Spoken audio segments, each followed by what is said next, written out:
Well, the first full day of Comic-Con 2022 is in the books. The tribe is back together, like it or not, and there's definitely some mixed feelings here. But I will give you a full update on what I experienced today in just a little bit.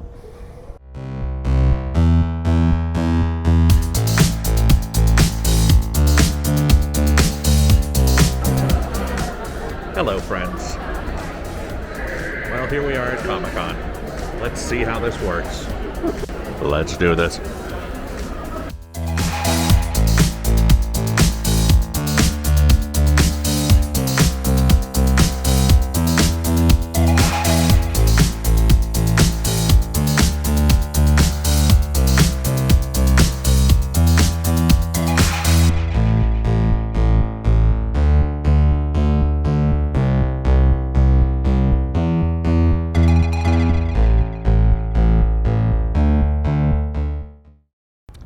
Well, hi from San Diego Comic-Con, where we are wrapping up day one of the excitement that was Thursday at Comic-Con. And in fact, it was an exciting Thursday to get the whole tribe back together, to see everybody, to see some old friends, to relive the joy of stopping random strangers and asking them about their shirt, which happened to me several times today. Whoa, come back. Hello, hello, hello. Still learning the, oh my God. Still learning the new gear. But yeah, it was a lot of fun today. A couple of fun panels that I went to. Obviously, we did the preview for the new movie 1982, Greatest Geek Year Ever. Looks fantastic. Brought to you by the team of Inglorious Trexperts, Mark Altman, Scott Mance, etc. Fantastic clips. Once they got the audio-visual technical issues worked out. First day with playback in the room in 3 years. It was a little bumpy at times, but they figured it out, and it turned out to be pretty okay. And then that was followed up by a live Inglorious Trexperts with Darren Doctorman joining the panel with Mark and a special surprise guest, Ryan, who is the showrunner for House of the Dragons. What? Along with newly crowned Trexpert Ashley Edward Miller. It's just the kind of thing that happens at Comic-Con where the showrunner of the house or the showrunner of the show that is on your keys at the hotel just randomly is on a panel. He wasn't announced, he wasn't, ahead of time, but, there he was talking about Star Trek II, The Wrath of Khan, because it's a great movie. Had a little bit of a break, saw some of the floor, and then went to go see Disney Bounding, a great little update from the world of Disney fashion costuming that was pretty cool. The Disney Bounding, it's when you dress like a character, but you're not dressing as the character. An important distinction.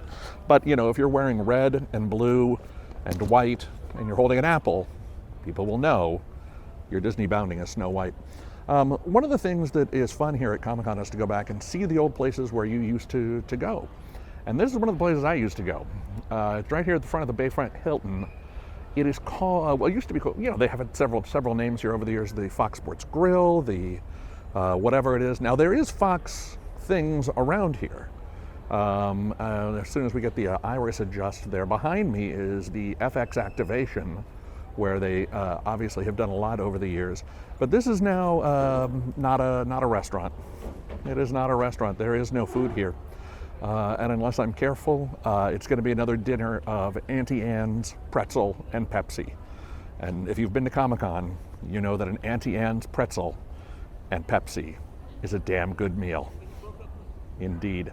On one more panel tonight that I want to go see, a presentation from the team behind the HBO Max show Harley Quinn. They're debuting a couple episodes from the 3rd season. See if we can get into that one. It's a little bit late, and then that'll do it for day one in the books here, Comic-Con 2022 in San Diego.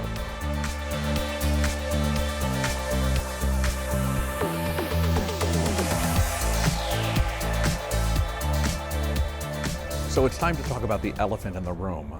And the elephant in the room is COVID. People are testing positive at kind of really high rates right now. And the convention has a policy in place to deal with it. And they've been doing their best. But I understand there are many people out there who rightfully are quite upset that there is not enough of an offering being made for our friends who cannot attend these conventions. And this is a not insubstantial part of fandom.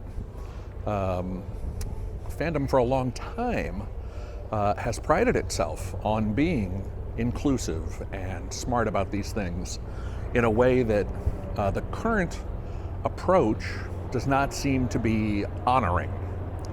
You can't leave a bunch of people at home by having policies that will not protect the most immunocompromised among us, and then at your big event, celebrities stop coming because they're all afraid of getting COVID.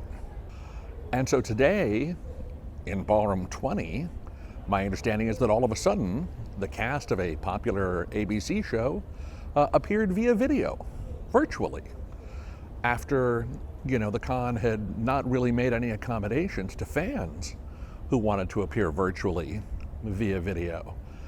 And I understand that the movie studios and the TV studios and stuff are an important part of the Comic-Con experience. But if you're going to come. If you're not going to come, don't come.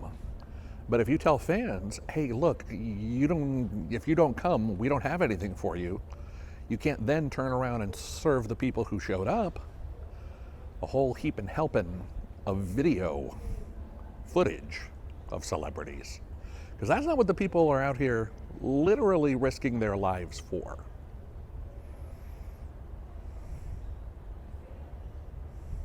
So, something to think about. The personal decision for each person as to whether or not you want to come to Comic-Con, it's tough. And I gotta tell you, Wednesday night, I was definitely thinking about it quite a lot. I did not have the best experience on preview night. I did not enjoy my preview night experience, and I was very concerned. I honestly thought I wasn't sure that I was gonna stay for the rest of the convention.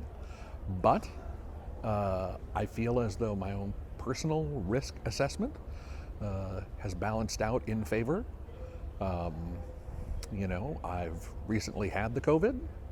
I've had 4 of the shots. I've had the treatments, the Paxlovid, the everything. If there's a time for me to be out and about, it's now. Thank you, automatic cameraman, for not following me during that heartfelt plea about my personal health. Regardless, it's difficult, and I understand that it's difficult for everybody. And to my friends who made the decision to stay home, you have nothing but love and respect from me. And for my friends who are here, please be safe.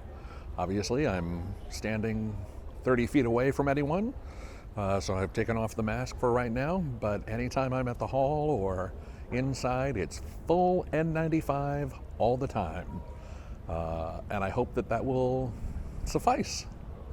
But at the end of the day, for me, the decision was, I feel good enough about my personal choices and my immunization status and the steps I take to keep myself safe, and I don't think I'm putting anybody else in danger, so I thought it was okay to come. Different people's calculus may be different, and that's okay. But the people whose calculus is different, we have to look out for and make sure that their experience of being a part of society, not just Comic-Con, just like actual whole regular society that we're also eagerly rushing to get back to, does not suffer. We cannot leave this large portion of our society behind as we all return to normal, because it's not going to be normal for a lot of people for a lot of time. We got to help them out, So if you're doing a big live event, make an accommodation, okay? All right.